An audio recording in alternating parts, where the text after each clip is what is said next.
beer cave store, and I would totally drink that. But it doesn't taste pineapple-y. It just tastes like a cider. Oh, well. But hey, guess what? Hey, you, come on, sit down. You're sitting at the grown-ups table. I'm your host, Jesse Pimpinella, and as always, my partner in crime, John Jacobs. Thank you so much, and a happy Wednesday to everybody out there. It's good to be back on the air. We had a fantastic Halloween season, but it ain't over yet. We got a little bit of a Halloween hangover, and there's only one thing to cure that. Hair of the dog. And what is that? More Halloween. So we gave it one more day, man. So today we're going to talk about all the shows, movies, TV, books, everything that we mentioned during the past shows, but maybe not gave enough attention to. Now, before I move any further, make sure you go like and subscribe. And on YouTube, make sure you like our Facebook page so you can interact with us. We put a lot of cool content up there. And as always, you can enjoy this entire show in its entirety on YouTube tomorrow when it comes out. So thank you so much if you're listening now. And without further ado, let's begin. So we're going to talk about Halloween. All right. Now, this has been a great Halloween season. I think, we got to do a lot of fun things, John. Number one, Halloween birthday party. What?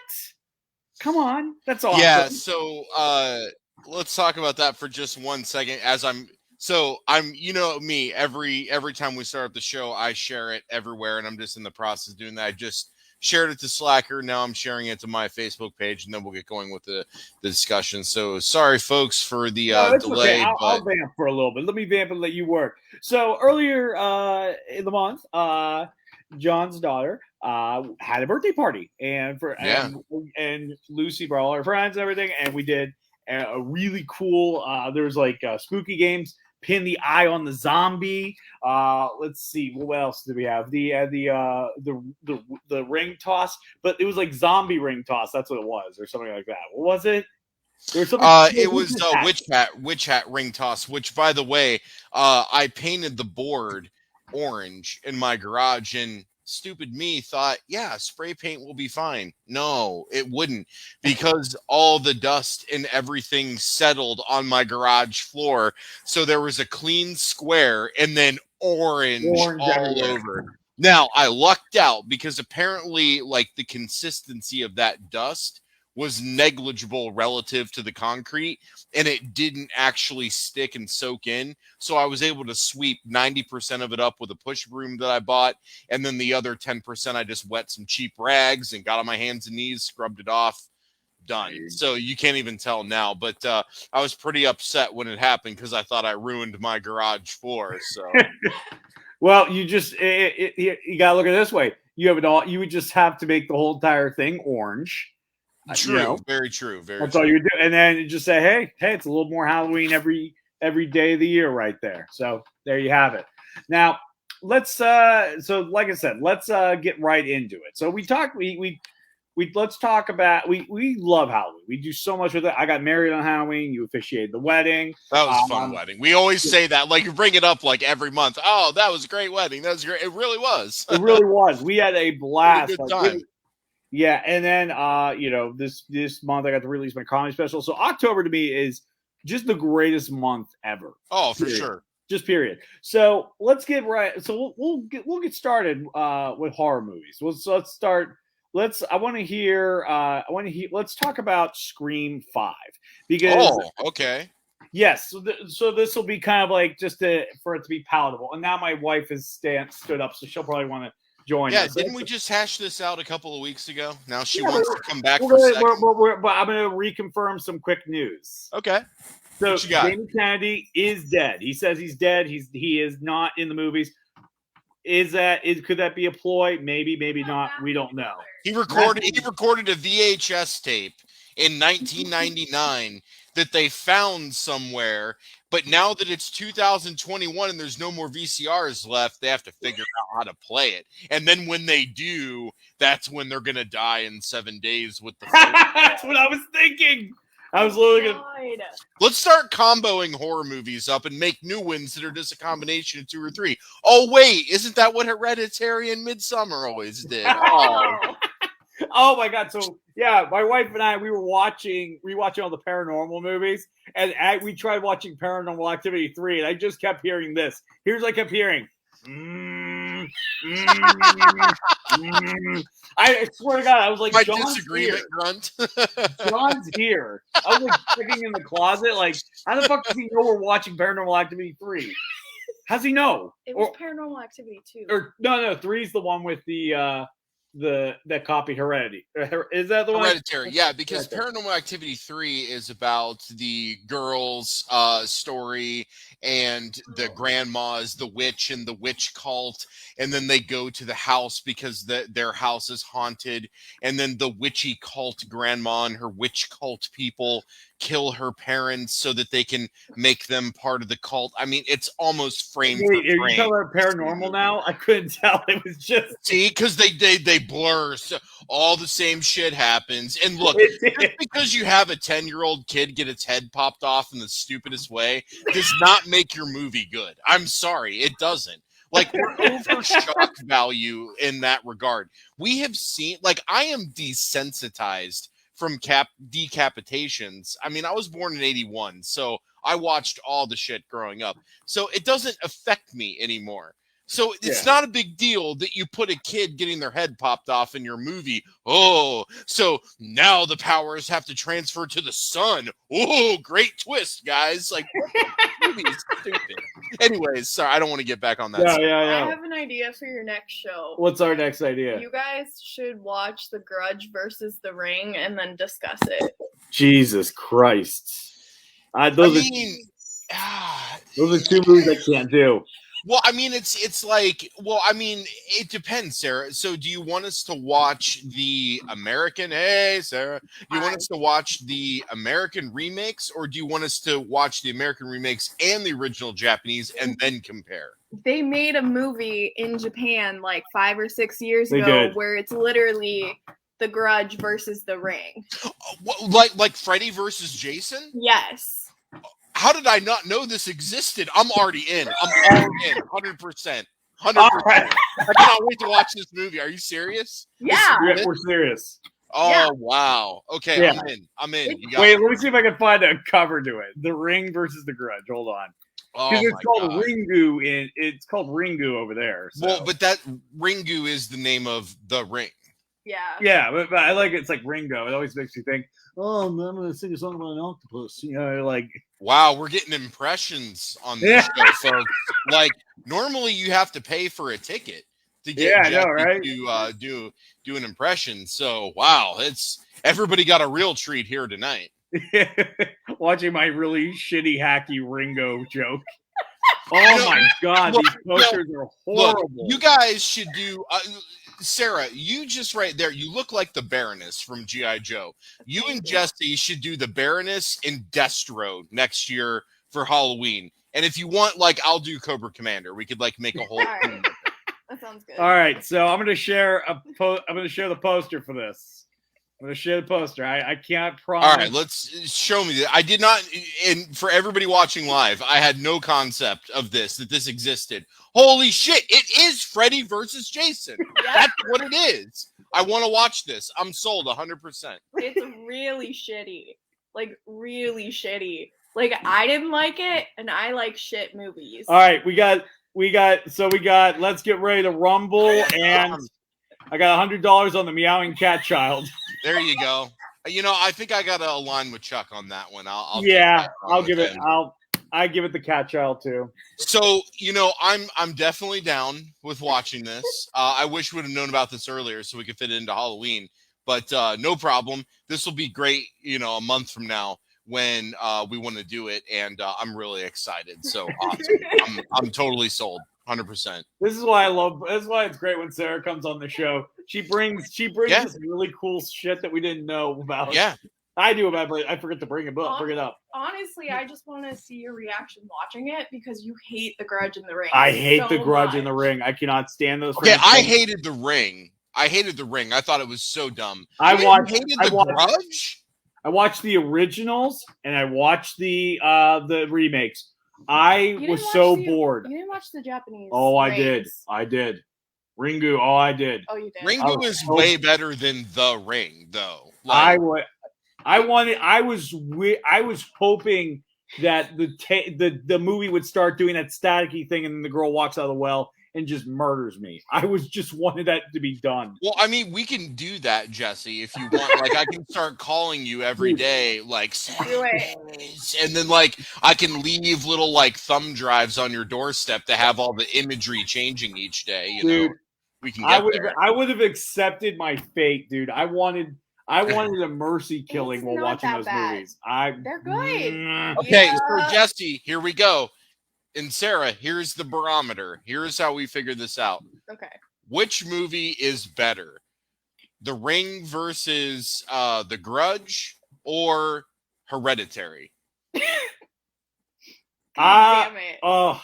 And, like, really take a minute to think about this. Like, just talking consider about- all the options here. Okay, if I want to bitch a lot, I'm going to watch The Ring versus The Grudge, because it's going to be like watching Hitler and Mussolini fight. That's your bitch movie, though? Is The Ring versus The Grudge? Freddy versus Jason? Like, I love Freddy versus Jason. Both of them are entertaining.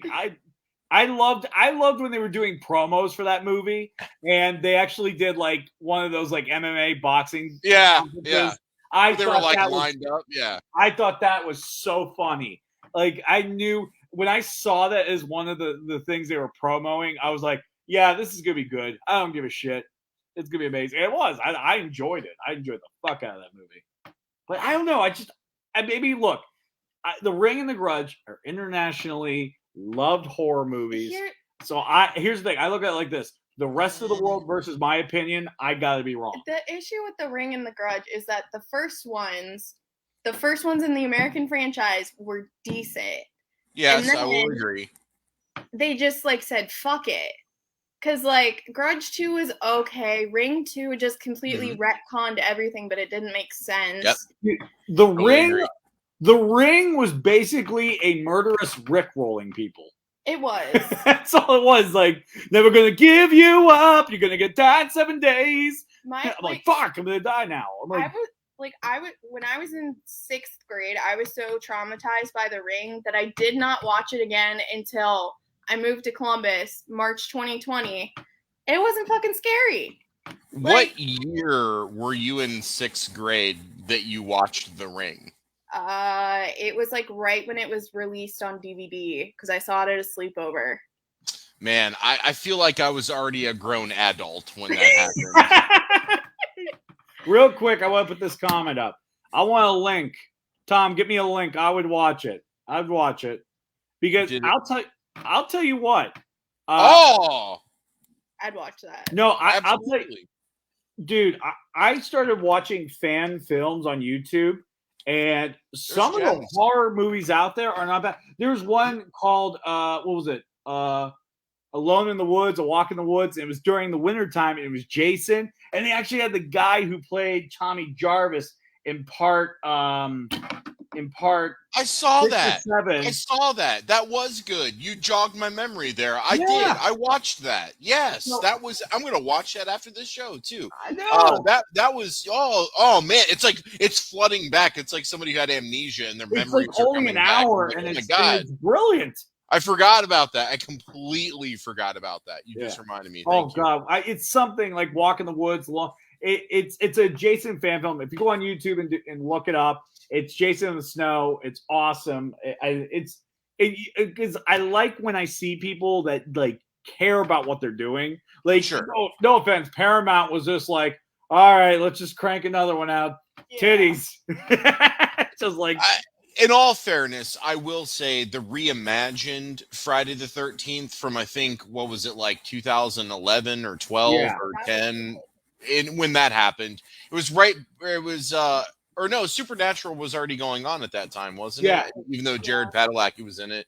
I thought overall that was decent with them just they just took all the mythos and they said, let's just take everything and kind of roll it into just its own thing. It's not a part of this or a part of that, but it's all of this in here. And I think overall, I mean, there's obviously flaws, but I think overall, compared to some of the other attempts with other franchises, it wasn't that bad. It was good. Yeah. One of the interesting things I like about the writers of that movie, years later, they actually came out and they said something kind of tricky, and I really enjoyed it.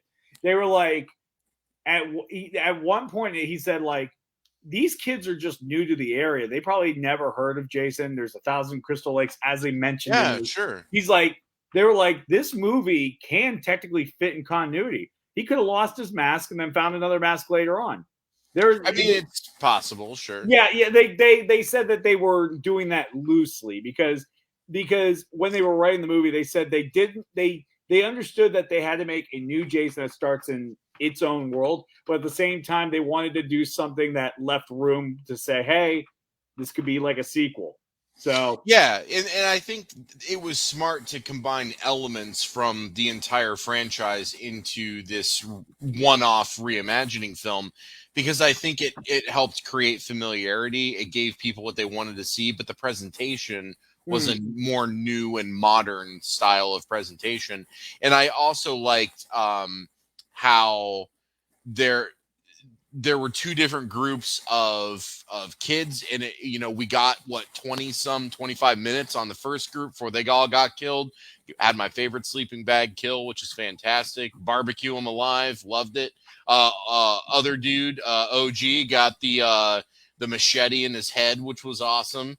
And then we kidnapped dude's sister, and then now he's looking for her. You got asshole rich kid with all of his other college friends that aren't really his friends, they're just using him, but everybody's cool with it. There's some titties, there's some fucking, and there's some great kills from Jason, which is great. So I really liked how they did that. I thought that overall they did a good job with that. Well, a decent job with that, I'll say. Yeah, no. And for what it was, that was a very solid effort. It was good. I enjoyed it. If it's on, I'm going to watch it. Hell, I think I watched it. I watched it a few times this year. I love that. I own the Blu-ray, so it comes out every once in a while. Now, here's really something an interesting fact about Friday the 13th. I'll bring this up because I want to jump into Ted's comment. I see he's got something good in there. I did a comment. When they made the Friday the 13th video game. I know everybody shits on that game, but I still love it. I own it on my NES right over there. Dude, can play it whenever I want. Oh, I'm talking about on the Switch. Well, you're the one where they shut the servers down, so now it's like impossible to get a fully connected game that lasts the entire time. Yeah, unfortunately. I mean, look, it was a great effort because it was a fan-made thing. It was.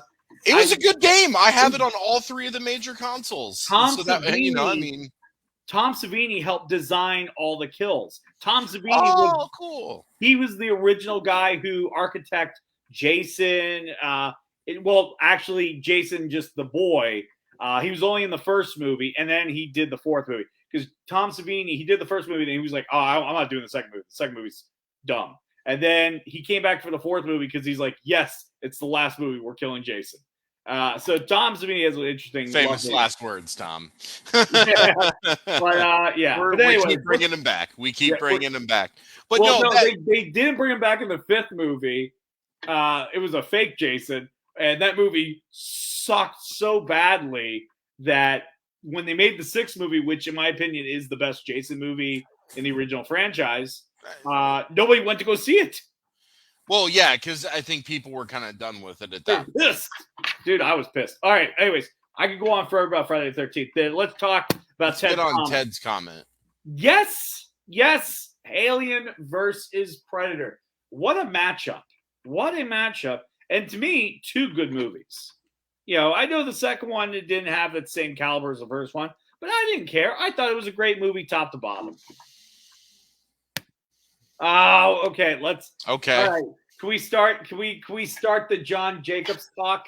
It's like instead of the TED talk. Let me hear it. I mean, let me hear it. We might have a difference of opinion on what good movie means. Do I hate it? No. Have I seen it many times, including at the theater when it was like, live and current? Yeah, I paid theater money for it. I get it. But it was just, again, it's working in the human side. Nobody gives a shit about the humans. We just want to see predators and aliens. And look, I get it. The humans have to be there to relate to, and the humans have to be there for exposition. and the humans have to be there to tell us what the Predator and aliens are talking about and thinking, since we don't understand their language. I get that. However, nobody gives a shit. We just want to see the showdown between the Predators and the aliens, like in fucking Braveheart, where there's like two armies coming to clash, and we have this gigantic battle. But instead, we get humans with feelings running around that we're supposed to care about. And the only thing I kept thinking is, when is a face hugger getting on this guy to shut him up?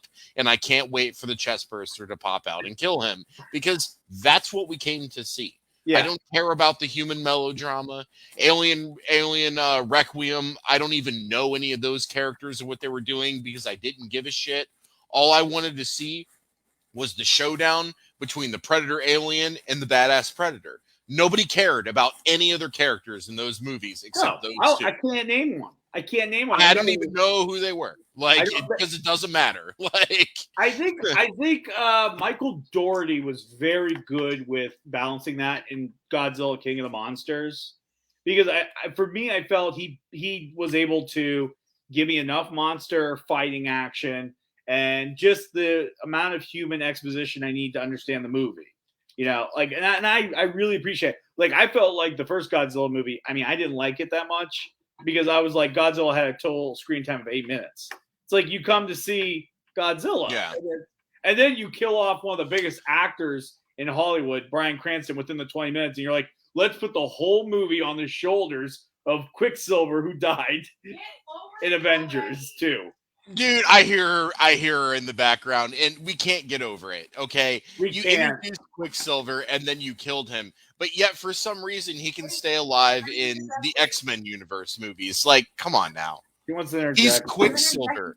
He's Quicksilver, and he got shot. Okay. And he was kissing his sister in the movie. Okay, but you let that Elizabeth Olsen. It just bothered me. I was watching him like he's kissing Scarlet Witch. It was a little weird. Okay, yes, go ahead. You were so petty about Godzilla. Yeah. To the point where we couldn't see Godzilla King of the Monsters in theaters. My fault. Even though I said I wanted to see it for my birthday. My fault. Didn't want to go. It's an entirely different movie too. Like, there's so much more to that than the first Godzilla movie. I know. Yeah. I know. Word on the street is I'm wrong. No, and also you wouldn't see Kong Skull Island because of it. Word on the street is I'm wrong. You are wrong. Kong Skull Island did a very good job with that, the balancing. But yeah, okay, look. I admit I was wrong to judge every movie after Godzilla. I was very, very, very wrong. Because that judgment is valid only with Godzilla versus Kong. Because that was Yeah. The humans, you could have literally took them all out and it could have still ended the same way. They were just annoying. Just about, yeah. Like, I mean, they often are. Look at for the first time ever, I was like, can we get the Skarsgård out of the movie? I've never thought I would say that. Usually you add a Skarsgård in there because you want to make sure the movie's successful. You know what I mean? Like, Skarsgårds they're like good luck charms for franchises. You know, the Avengers Marvel franchise, they got a Skarsgård in there. The It movies, they got their Skarsgård. Everybody's got the new Batman movie has a Skarsgård in it. There's a Skarsgård. I swear, it's like 7 Degrees of Kevin Bacon. There's a Skarsgård everywhere. Lord of the Rings. There has to be a Skarsgård in Lord of the Rings. I'm sure that there is. Lord, dude, you know Skarsgård. I'm looking it up. I don't even care. I'm derailed. Yeah, anyways. Put up Ted's next comment because he thinks it's funny. Okay. Because I like Superman 3. I saw you wanted to tackle that. My critical comments wouldn't be valid elsewhere. Sir, Superman 3 has plenty of failures. It is not a failure across the board like Superman 4 is. However, Superman 3 does have plenty of redeeming qualities if you're willing to look and listen, which most people would agree with, but you have to get people over the fact that Superman fought a giant computer. Again, 1983, we got away with it then. Obviously, we wouldn't get away with it now. But, that doesn't mean that, my criticism elsewhere isn't valid, Ted. Superman 3 is a fucking great movie, and I don't care what you got to say about it. There you have it. Now, There. That's my I piece. saw you. I wanted to let you roll. And look, Jesse, we will have at one point, sometime, and we got to wait till I can get my buddy Don on the show because he actually likes Superman 3 as well. So, but his work schedule is really hard. So once we can get him on, then we're doing a whole episode about Superman 3. So you better saddle up because it's going to happen. And I honestly feel like somehow forcing the feed into Ted's house so that no matter what digital device he's on, it's permanently programmed to the episode and he's forced to watch it. That would be awesome. That would be. All right, so let's jump. Let's see. Let's just run through these before we hit our next topic. I got Predator all day. Yeah, I would. Yeah, Predator. I would go all day. I feel like aliens are infestation. Damn, he could. I mean, he's not wrong. He's not wrong. So that's how you know you married a keeper. She didn't drag you to the Notebook. I know, Ted. I know. I'm wrong. I was wrong. We should have went to go see. They honestly didn't push a lot of buttons in Superman 3. Remember, it was like future technology. So, they didn't have to push a lot of buttons. Just shit sort of happened for them. There you go. Yeah. All right. So let's jump over to the next topic. Because that one got really off track. Well, we always love when our audience drives the topics. I mean, absolutely. I love it. So let's talk about American Horror Story. Here we go. The season that Jesse didn't watch that I'm about to spoil for him. All right. Okay. I watched at least half the season, but it was. Yeah, half of the first season of this double feature. Well, it was 6 episodes each, so 3 would be a half. So Sarah's right. Yeah, okay. So, anyways, okay, all right. Anyways, so John, how about I let you set the stage for it? Yeah, and I will give my criticism. Yeah, because I actually watched it, so I'll take this one. So everybody already knows the formula of American Horror Story. It's an anthology, so each season it's its own independent story. A lot of the same actors return, which I absolutely love. I think that's awesome. Was sad to see drawing a blank now. Jessica Lange. God, I was like, why can't I think of her name? I was sad to see her go. Because I thought she was phenomenal, but we got rise to Sarah Paulson, who is great, and Leslie Grossman's been doing really well the past couple of seasons. So it's been nice just seeing some actors come and go and even do better. But each season, it's its own self-contained story. Now, this season, they decided to do something different, and instead of doing one story, they did 2 stories on a much shorter scale. So it was 6 episodes for the first story, 6 episodes for the second story. First story was about a modern day imagining of vampires, and the second story was more like alien conspiracy. And I'll say, seasons are hit or miss with American Horror Story. There's seasons I really, really like. Asylum, 1984. Freak Show wasn't bad.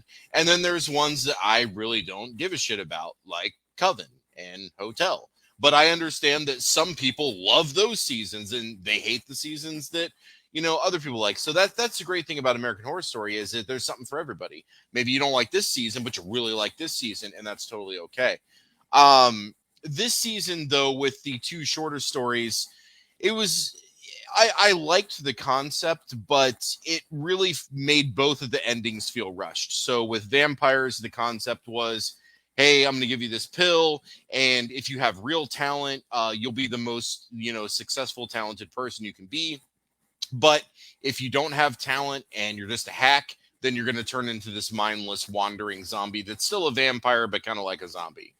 And if you have the talent and you do good, you now have the thirst for blood. So it's like, hey, kind of become a vampire and you could be the most famous, successful person ever. But at the same time, if you suck, you're just going to become this mindless zombie. And that was a neat idea. And, hey, Macaulay Culkin playing a gay prostitute, phenomenal. I'll admit that was he was the breakout on that one. Absolutely. He was. My only issue was like how hard they kept trying to emulate The Shining every 5 seconds. I disagree. I don't think they were trying to emulate anything other than the fact that they were trying to show how desperate people will be in order to achieve success. The Shining is a completely different motivation, so I'm not sure I'm willing to compare the 2. No, I understand. Well, hey, right now we actually have to take a break because we have some breaking at the grown-ups table. Not news, but visits. So pull up a chair, and here he is. Oh my Hey! God! Whoa, who's this Hey! guy? Oh Dude, my! I know you guys. Look, kids, it's Ryan Francis. Oh my God! Hello! We know him from TV and music and parties and shows. It's And Ryan musicals. Francis. Gentlemen, hello. Happy post-Halloween. Yeah, it's very sad, man. This is it. It's done. And just like that meme I posted, here comes Mariah Carey. All I want for Christmas. So get ready, not so fellas. It's fast. coming. Mariah Carey, freeze your tits because this is the month of turkey, okay? It is November. So hold the fuck on for 1 second. This is the month of Thanksgiving. It is absolutely, sir. And Ryan, is that why you're here? Are you going to update us on all the cool Thanksgiving stuff? I do have some pretty incredible Thanksgiving updates. No, they're not filming Thanksgiving 2. No, they're not filming Thanksgiving 4. None of that is happening.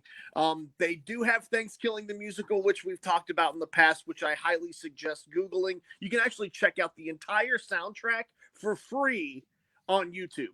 Thanksgiving the musical, just type it in and you can listen to the soundtrack and it's fantastic. I learned about this the other day, but yeah, you can stream it all for free. So that's pretty cool to check that off of your November Thanksgiving checklist. I want to tell you guys something and you're the first to hear it. All right. I'm doing something a little different this year. Okay. So on Thanksgiving Day of this year, November 25th, or the following Friday, or the following Saturday, or the following Sunday. I only have 10 slots left. I started with 20. I've got 10 left. For $25, I will video call you as Darren the Nerd, and I will talk to your Grandma Ethel or Uncle Frank. And we will I would love to introduce Thanksgiving to them before you put it on the big screen, because I know everyone's sitting down with their families to watch it this season. So I would be delighted to introduce the film and meet some of your family members. I'm sure I've talked to a lot of people already who watch this show. $25, shoot me a Venmo, Ryan Thanksgiving, and I'd love to do that. First time in history this has ever happened on a holiday. This is amazing, Ryan. This is absolutely look at the ad. Oh my God. Even with the backpack. Oh my God. So I made that on my cell phone. Good job, man. It looks legit. But yes, if you would like to partake in this unique opportunity, I am making myself available on a holiday, no less, to do this for a very cheap. I mean, I feel like $25 for 10 minutes of video time is a steal. It is. So if you're interested, hit me up on those links there. Number three. I can't believe there's so much to talk about today, guys. I was just informed yesterday, if you're into collecting autographs or movie memorabilia, there is a company on Facebook called Zompire, Zompire, and they do what's called a mystery box. If you're unfamiliar with mystery boxes, essentially they will label 3 or 4 different franchises in this box. You pay $50 for the box, and then they send you something. It's going to contain all 5 of those franchises that you signed up for, but you don't know what's in the box. Could be a pin, could be an autograph, could be a mug guy. Who knows? Who knows what's going to be in it? That's the risk you take. But Thanksgiving is actually a featured franchise for the Zompire mystery box this month, which is pretty incredible. That was a lucky find. So Ryan, I gotta say, I might take the gamble on that, and here's why. Do you remember about 4 or 5 years back when the 10 limited crystal cast of turkey head were done and were sold on eBay, and both you and I got sniped in the last 5 seconds on our bid for those? Oh, we were both so mad. It was a horrible day at work. We were just pissed off the whole day. Yeah, because we both had it. And man. literally the amount of time it took to refresh to verify, somebody got us both. We each had a different bid going on. There were, I think, a total of 10 or something like that. Yeah, it was not a happy day. So Ryan, That's rough. I know they're out there, man. And They are. and it's just I know it's probably not going to be in there, but damn, what if it was, man? Here's the thing. You never know. I'm buying one. I want to see what's in it. I'm going to be just as surprised as everyone else. I'm actually going to do an unboxing video one. Oh, cool.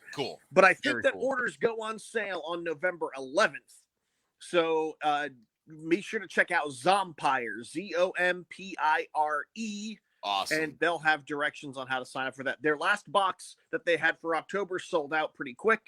So these all sell out because they're super limited. It's I don't know what the numbers are, but it's super limited, and the boxes tend to always sell out anyway. I might have to get one. I'm just because it's like, what if it was in there, man? Like that's the thing. Like, right? $50. Who knows what the hell is in that? $50. I'm just hoping this is somebody's experience. Somebody actually clicks that like they like the movie Seven, and this is what happens. This is Gwyneth Paltrow's head, like, holy shit! Well, you picked you wanted the 7 mystery box, so we put a head in it. Put a head in there. That wasn't going to happen. Like another franchise in the box. I can't remember. I can't remember all of the franchises. But one of the other ones I remember is Wolf Cop. Oh, Wolf Cop, dude. Wolf Cop. The hell could they possibly have from Wolf Dude, Cop? I have no idea. What the hell could they possibly have for Thanksgiving? That's what I want to know. What would they have from Thanksgiving? What would they possibly have? Right. Yeah. I have no idea. That's why I'm intrigued. Tom, yes. I'm open for saying the Thanksgiving prayer for dinner. That would be it. I'll do anything you want. We can hang out for 10 minutes. If you want me to say the Thanksgiving prayer to open up dinner, $25, I'm there on a video call. Do whatever you want me to. You just have turkey show up just in the corner. Just out. It'd be a wonderful, wonderful holiday. A good way to spend $25. There it is. I love that you're doing this, and it's not just the 30-second cameo shout out. Like, you're going to hang out with this person and their family for 10 minutes. Like, that's awesome, man. Like, I think it's a great idea. I want to know if their grandma's ever watched the opening scene to Thanksgiving, and if she hasn't, we're going to watch it together. Hey, Grandma, you ready for this? Wanda Lust is ready.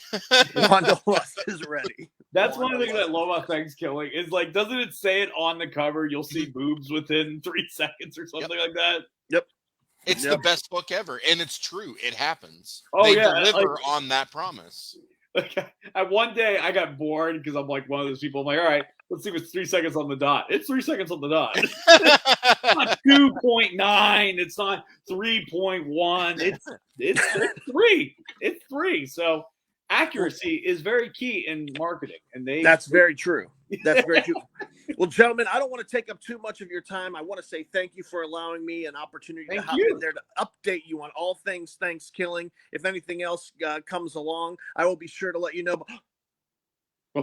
Never forget, at least her legs were harder to close than JonBenet Ramsey's legs. Yes! Bye, guys. I love you all. Bye. Right. Happy Thanksgiving. Happy Thanksgiving. Happy Thanksgiving. Oh, my God. Always a pleasure to have him on. Always a pleasure. So make sure you go check him out. Ryan Francis. Get on that Venmo. There's only 10 spots left, guys. And listen, John and I have sat and talked with Ryan. We're on the show, off the show. Always a blast. Always a good time. I feel like I have what I like to call a hilarity hangover, because after your just face hurts from laughing and having a good time. Well, when all 4 of us plus producer Vance went out for my birthday, that was a really good time. That's where you had the grin face like stuck in gridlock there.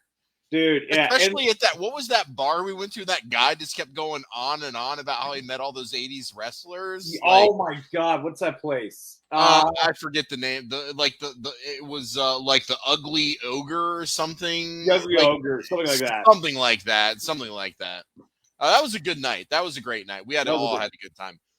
But we are running out of time on our recap episode that we were going to say we were going to spend time talking about American Horror Story, which, you know, it is what it is. So we were talking about vampire and kind of the premise of vampires. So this dad and daughter end up taking the pill, and the daughter becomes psychotic and they turn against the mom, and then she becomes a vampire because she takes the pills, but she's a hack and doesn't have any real skill. But in good Ryan Murphy fashion, they ruin it with a rushed ending that doesn't really make a whole lot of sense, where they just go back to Hollywood and apparently everybody there is hacks and zombies start taking over the world. Then we have, so like I was in it until that last episode, and then I'm like, I didn't really like this one. So then we move over to the Alien one, and I'm super interested in this because part of it takes place in the 50s and 60s and 70s, and it's black and white, and it's really cool.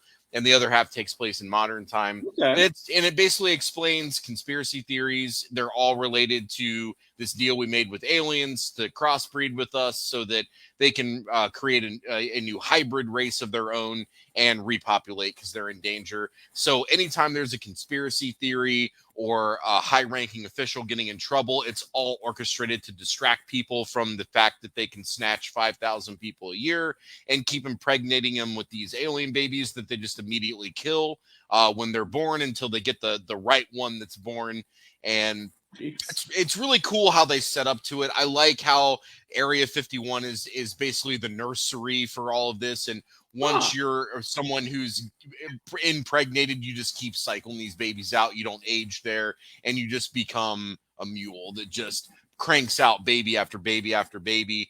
And then they go into the whole conspiracy, like the moon landing was a conspiracy, and Nixon resigning was the aliens forcing him to do that because he was a pain in their ass. And it was just, I liked how they did all that. And like, you know me, I hate conspiracy theories. I really only go into things that actually have real evidence to demonstrate their assertions. But it was fun on how they integrated those various conspiracy theories into the story. So I went with it and did enjoy it. And I enjoyed the ending, which was, hey, we got the hybrid. So guess what?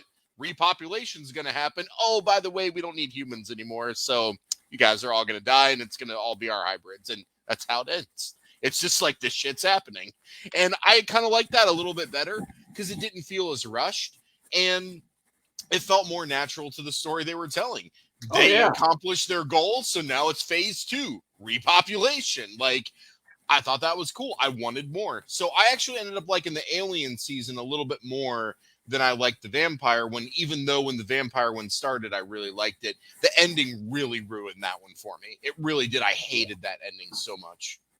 Yeah, my thing that's I've always had, and the Alien season, that does sound good, so I am gonna go check that out. You should watch it.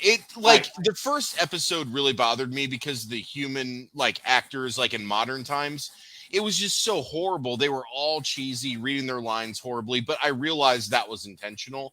And once I realized that was intentional, and then I saw the second episode, I let that shit go because you only get that in the first episode. It's totally different after the first episode. Okay. So, I was going to bail on it, but I chose not to, and I'm glad I didn't because I ended up really liking it. I thought it was a really neat concept. That's the type of ingenuity I want from Ryan Murphy anymore. My biggest issues with the show is, so for me, I think his height, in my opinion, was Asylum. I liked it. It was creepy. Yeah. It was gothic. It was actually scary and great. And it didn't rely on silly gags. That was something I feel like he adopted when he did Scream Queens, where he had to have this these kind of ha-ha moments. And I feel like sometimes now listen, comedy is really good in horror movies because it removes tension or it gives you a false scare and then lulls you into a sense of security. Lulls you in a false sense of security, like, oh, everything's okay. No, fuck, we're all dead. But I felt, and he never used that technique.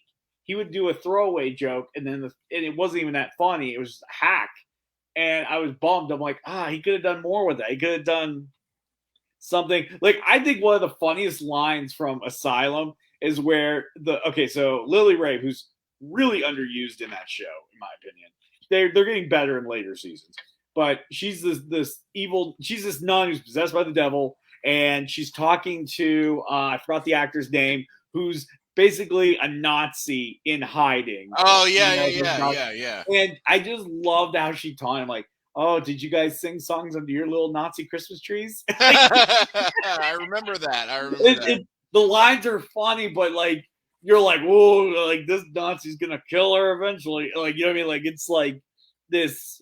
It was very scary. It took edge off, but it added edge, and I liked that. So that was my only issue with Ryan Murphy, though. Other than the fact that, other than a couple of seasons, the endings always seem rushed.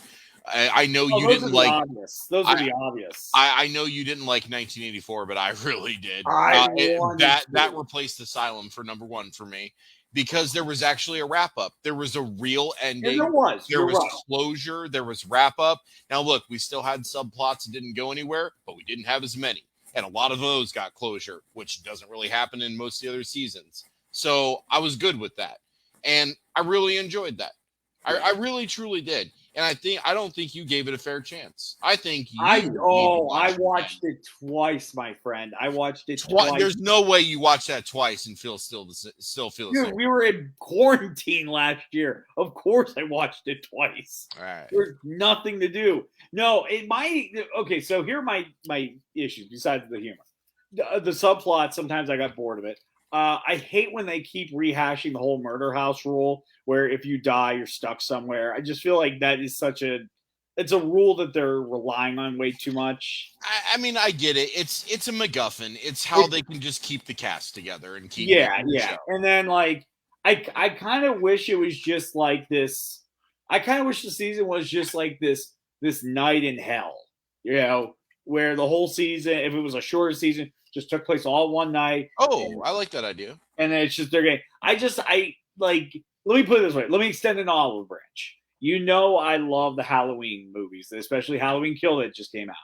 And I will admit, I became bummed. When I heard that there's going to be, so the first two movies take place on the same night. But I know, wait, John, this is me extending my olive branch. Go ahead. What you want to hear? When the director said for Halloween Ends that it's going to take a 4-year jump, I'm going to admit that worries me. Mm-hmm. I think sometimes spreading it out, it spreads it way too thin. Sometimes having all the gore in one night, just boom, boom, chop, chops, that's all I would like.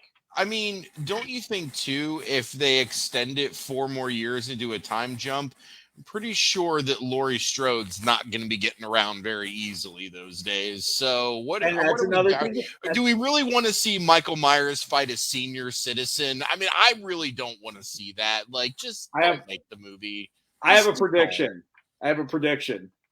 She's gonna somehow trap Michael Myers and shove 5 gallons of Activia down his throat until he shits his organs out. Yeah, but then he'll be regular, and then he might end up liking it. I don't know. But I just think it's a good cross promotion for Jamie Lee Curtis. I mean, she is an executive producer. She's got to pedal that yogurt. She's got to pedal it. I mean, she's making a lot of money off of that, and I don't fault her for that. So. I don't. I just got to put it in there. That Activia, make your millions. Making more than me. Mel Brooks, Moich. That's where the movie money really is. Where the real money in the movies made. Where the money is.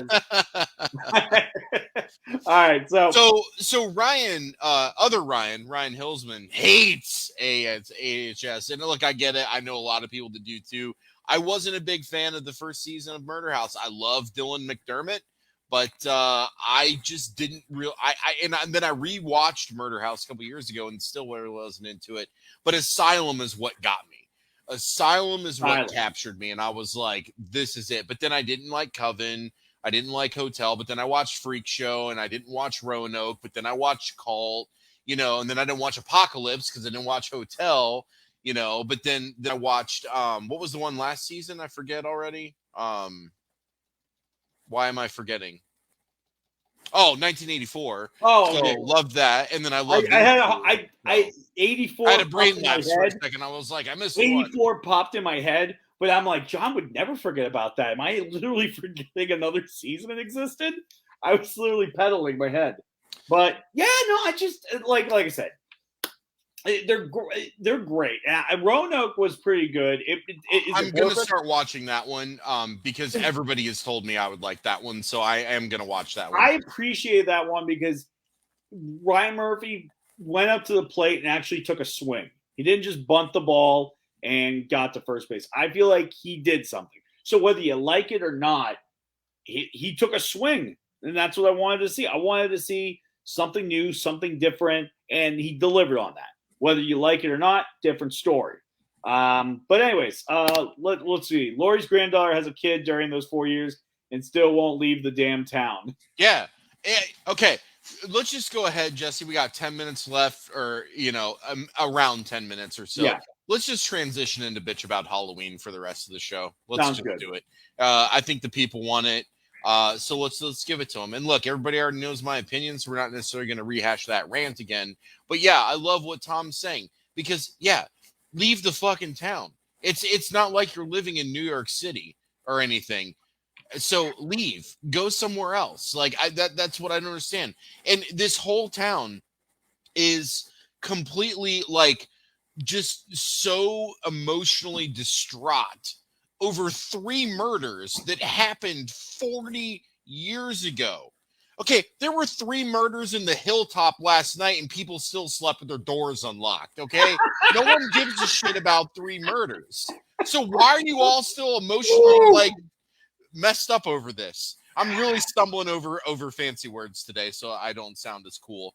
But yeah, what's the problem here? That's what I want to know. Like, go to fucking therapy like everybody else and get over this shit. Like, we don't need to be 40 years later and everybody's still holding on to it. People get murdered. It happens. That's why I love Tommy Doyle just showing up to his open mic. His open mic? There it was. Halloween, 78.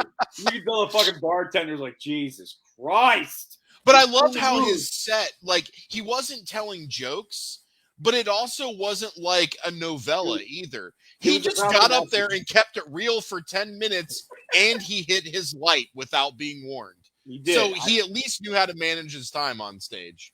He did. I just loved it. He's still, because he was basically that quarterback who hasn't stopped bitching him, telling about like that touchdown he had his senior year that he went. Coach should have put me in that. I would have won that game. Like he kisses that baseball bat numerous times in the movie. He's like, yeah, get him, we're gonna get him. And then he just needlessly gets killed because apparently let's have a gang mob that kills Michael Myers but doesn't kill him. I mean, girl went up with a knife and stabbed him in the shoulder blade when he was laying face down. Why would you not cut his head off or stab him in the brain stem or get that woman with the iron and smash his skull? Like, there are other weapons available on this street to kill him with, and you stab him in the shoulder. Yeah, I mean, for me, like, and I get, I mean, the quest for money. You have to be plausible so he comes back. Don't defend this shit, Jesse, please. Oh, did I literally say something that wasn't true just now? I'm just saying, I feel like you're gearing up for some type of position here. Hollywood, the quest for money. Am I wrong? It is. I will literally delete myself off this video if I'm wrong. It's Spaceballs 2, the search for more money. There you go. Same principle. Mel Brooks said it all these years ago. Still speaks the truth today. So I'm not gonna lie. Yeah, it's dumb. Dude, if I had a night with Michael Myers, you would see me sawing his head off with the lady's iron, just like I'm gonna sharpen. I do have a question though. Like, there were at least half a dozen residents of Haddonfield that had firearms on them. Yes. But none of them can not only shoot straight, but they don't seem to have any concept of reaction time because Michael Myers just grabs their guns and pulls them out of the way. I mean, by the law of averages, somebody would have got lucky and hit him with a bullet that night. Like, and the one guy got him, but like he was like shooting him in like every. He's like, oh, I'm gonna shoot him in the limb. Right. In the other limb. I'm gonna shoot him in the limb again. Like, what are you doing? Like, center your shots, jackass. Like, You guys are the Midwest, right? Yeah. We love guns. Yes, absolutely, especially Haddonfield, Illinois, man. But Yeah. like, go for the heart. What are you doing? You're not going to do any good shooting him in the leg. Oh my, yeah, it was just to me. Like I said, I was thinking like just saw this motherfucker's head off and be done with it. But no, I'll agree. No, I'll admit that did frustrate me. That did frustrate me watching that. But I get it. Quest for more money. But that does also bring up something interesting as well. That that's what I really. So this is what bothers me about the retcon, because look, we all know Halloween 6 was a disaster. We can admit that.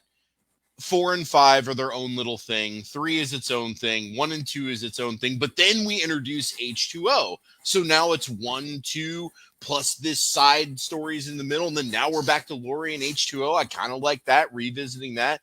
And the thing I loved about H2O most was the ending, because we finally got the ending that should happen at the end of every single horror movie.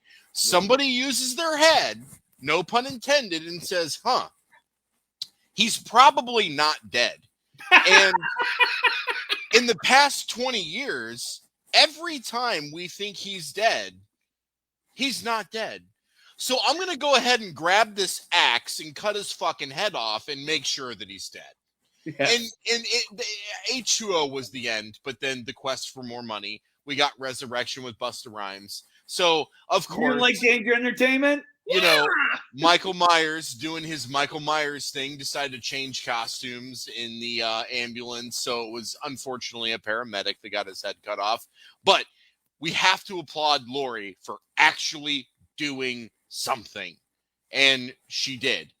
And to retcon that really upset me, because that was the best ending other than the original Halloween of any Halloween movie, including where the cousin kills the person and flips and then goes into psychotrauma. I will agree that is one of the best endings. That is, because that was a very powerful moment to see. Yes. So for me, like at one point, I didn't know Resurrection existed at one point. Oh man, I saw that shit in the theater, man. Yeah. So when Laurie cut his head off, I'm not gonna lie, it felt amazing. It did. Yeah, and it was a good showdown. Yeah, it was a good showdown. Like I'll admit that I liked Laurie in this because she's this. I don't know. She has this kind of Batman edge to her, where she's just brooding. So I mean, that's why I like this new one more. But I thought we were talking about H2O. No, I don't like to know. I liked Laurie in H2O. I did not like Laurie in these movies. I just a little too doomsday prepper for me in these, for 3 murders that happened 40 years ago, and it's not even her brother. So in her defense, 40 years preparing for this when it was totally random to begin with. In her defense, all right, you saw that hometown, right? No one's getting over anything. All right? The baseball bat was called the Huckleberry. It's in the bar. There's a guy doing open mic every year talking about how he had nothing related. He wasn't even near Michael. He didn't even see Michael in the first movie. He's doing open mic. He saw him out the window. And when he broke into the house, he got face-to-face contact. Oh, okay, Jesse. You would have shit your pants if that was you and you know it. Okay, so there you have it. So what you're saying is if it would make me shit my pants, I would talk about it for years and years in. Absolutely. It's how you deal with your pain, my friend. And maybe that's how Laurie dealt with her pain. No, because it took her 40 years to create a Dr. Evil death trap for Michael Myers, when, again, she could just shoot him in the head with one of the 15 guns she has in the basement. But no, let's put spaced bars in the basement so he can see us all and start fires around him that the fire department can then come put out, because we can't ever confirm that he's dead, or we can't just shoot him in the head to confirm he's dead. No, we have to do what Dr. Evil does and assume they die in some elaborate torture chamber device and move on with our day. I will give you that.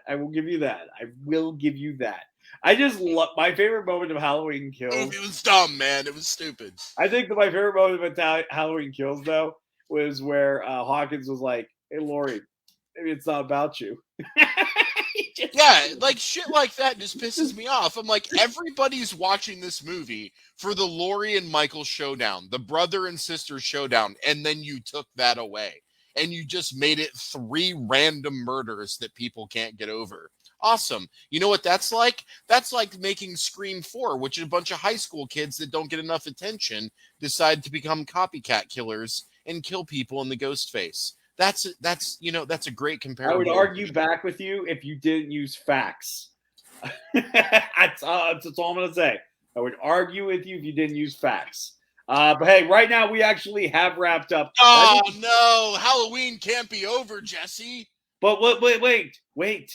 There's more. So first off, this would be a great plan Tom brings up. Let's use the baby, wrap a fake baby in blanket with a C4. Done.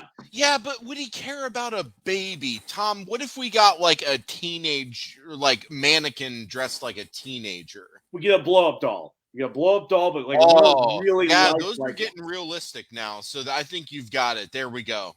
Tom, great idea. We just adapted it to a blow-up doll. Dude, that's it. That's all. So blow-up doll. All right. So yes, Halloween is coming to an end. But you know what? I'm gonna quote Charles Dickens here. Oh, don't quote Dickens at me. Yeah, don't quote.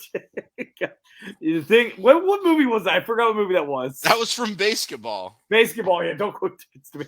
Anyways. Or no. I'm sorry. I think that was Orgasmo. My apologies. I think it was from Orgasmo. It's one of those two. Yeah. It's one of those two. But okay, so he says that we got to keep Christmas in our heart all year. So we got to keep Halloween in our heart all year. Oh, Halloween, yeah, not Christmas. Not Christmas. I'm saying apply the same knowledge. That's why there's a lot. Everybody, here's how you're going to survive, all right? I'm going to tell you right now, it's going to be okay. You have Halloween, holiday horror movies to look forward to, okay? Every holiday has a horror movie linked to it. Go find it, watch it, all right? Thanksgiving. Hello, Ryan Francis. Pay him $25. He will talk with your family for 10 minutes. 10 minutes. And you watch the movie. So right there's something good to look forward to. And then Christmas, forget about it. You got so many good Christmas movies. Black Christmas, which without Black Christmas, there would be no Halloween. Well, two of the 3 Black Christmases are good. That third one don't even. And don't be like, oh, John, no. I'm going to watch it so I can see for myself. You don't need to watch it. I already seen it. I already know it. No, I'm talking to the people watching. Oh, yes. You don't need to see it. There's no reason to. I'm telling you, there's no value in seeing this movie. And it's not what you think it is. And if somebody told you it was, they're lying to you so that you'll watch the movie. Just don't watch it. There you go. Trust us on this. Yeah, I mean, and then you got Silent Night. Then you got Silent Night, the remake, which is pretty damn good in my opinion. Oh, we got Santa Claus with Goldberg. There you go. So you got, trust me, you have a lot of movies to look forward to. You got Scream in Scream 5 in January. February, trust me, you're going to get a good horror movie that'll probably come out around then. There's plenty. So make sure, keep your chins up, all right? And just remember, something bad will always happen. And that's what makes horror movies amazing. Something bad happening. But anyways, thank you so much for tuning in, everybody. You guys rock. I want to thank everybody for lighting up the comment section. Tom, Ryan, Shep, let's see, Ted, thank you, man. Thank you, Bill, Arundel, thank you so much. I want to thank Ryan for joining us. And make sure you check out his ad. I want to put that ad up one more time. Look at it this way, folks. I'm friends with the guy, and I don't even get to talk to him for 10 minutes at a time. So this is well worth your $25 investment. Very well worth it. You're going to enjoy this. The dude can spin yarn and tell great stories. So definitely this is something you want to do. Trust us on this. Besides that, excuse me, I'm like dying my voice. So a couple quick things I want to announce real fast for myself, just because I got to whore myself. Go ahead. I want to say, by the way, thank you everybody this month who made my comedy special what it is. Not only did we hit #1 on Amazon, but we won a film festival award for best monologue at the Moody Crab Film Festival. So thank you so much for that. And we've been getting so much attention. I will be headlining the Funny Stop Comedy Club on December 2nd. And so I got a couple headline gigs that will be coming up as well. That's awesome. I'll be at the Hullabaloo in Heath, Ohio. I'll have some local stuff around here. This Friday, I'm actually going to be at Cafe Kerouac. So you come on out to that with a night with the Berkeys. So check that out. Got a lot of good things. It's going to be My a website great is show. www.jessepimpinella.com. And with John, like I said, John, any updates on the movies? I know right now your movies are being retouched up. They're being put back on streaming service. Any updates? No, just still working to get them back up on Amazon. They are on other forms of streaming. I'll admit I don't know them all off the top of my head, but you can Google and it will tell you where you can watch them. Tubi for Biker, Tubi, Biker Horror Babe, and Space Creeps is on a plethora. Just have to Google it. But we hope to have them up on Amazon very, very soon. And I'm excited to check out the quality enhancements. Because you have to remember, these films we filmed them in 2013 and 2015. So technology improved greatly with higher resolution. So they're going to look fantastic once we get them back on Amazon. Well, I'm really excited to check it out. So again, tune in next week. We'll be beginning our season of Thanksgiving with some new shows that John and I are going to talk about. But for right now, until next time, I'm Jesse. And I'm John. And you've been sitting at the grown-ups table. Thank you and have a rocking night, everybody. Take care. Happy late Halloween and happy early Halloween a year from now. Hell yeah. Didn't really make any sense.